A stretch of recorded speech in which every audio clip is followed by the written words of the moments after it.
And now we are going to Mr. McLean, who will have 5 minutes for his questions. Well, thank you, Mr. Chair, and thank you. Great to see you, Minister. Minister, I'm disappointed you chose not to be here in person today. I'll tell you that right now.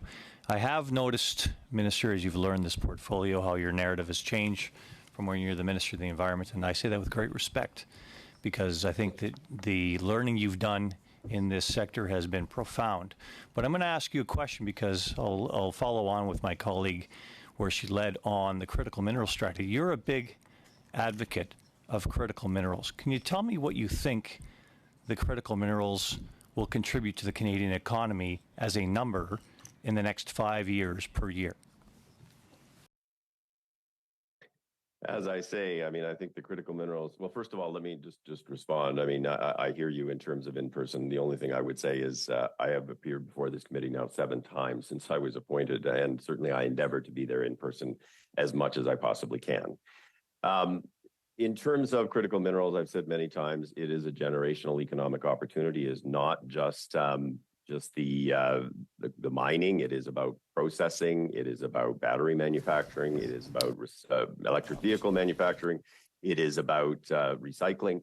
Okay, Minister, I asked a question about the size of the contribution to the Canadian economy. And we've seen 20% increase just over the last year. We expect to see those kinds of increases going forward. Can we get a number? We expect to see significant increases going forward. So last year, the mining industry alone put in about $2.5 billion into the Canadian economy. The oil and gas industry put in nearly $50 billion into the Canadian economy as far as investments go. So we are talking about a sector that right now is 1/25th the size of the oil and gas industry in Canada as far as its economic investment into Canada. In addition, $400 million of that was a gift from the from the federal government in the form of credits, investment tax credits, which go to rich people. People in the top marginal tax bracket are the ones benefiting from this. So in that respect, we're really talking about, give or take, $2 billion of private sector activity into the economy that isn't, so $2 billion versus $50 billion. Do you see now why there's a bit of a disconnect, why you think this is going to replace Canada's biggest economic engine? Well, I don't know where you got that. The idea that it's going to replace the oil and gas sector, I've never said that, and I don't think any reasonable person would say that. The oil and gas sector is going to continue to be important through the energy transition, and to the extent that the oil and gas sector, which most of the participants there actually agree, are work to decarbonize the sector, it will continue to be an important part of the Canadian economy. I'm not putting the mining sector against the oil and gas sector. There are enormous opportunities in the oil and gas sector. If you think about hydrogen and hydrogen from gas using carbon capture, about very low carbon oil and the utilization of that in non-combustion applications, they're both important. Yes, thank you, Minister. The issue I'm bringing up here is, of course, your insistence upon the critical minerals sector as if it is the only sector that requires sustenance going forward here. You're putting a lot of money into it. You're spending a lot of tax dollars on it.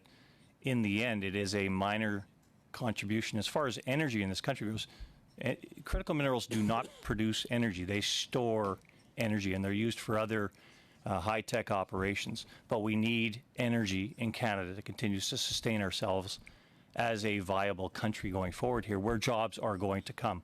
Now, your government has committed a lot of money towards these plants for electric vehicles. It's committed a lot of money through the chain along the way, and yet you can see that there's very little coming in the front door for the next 20 years as far as critical minerals go.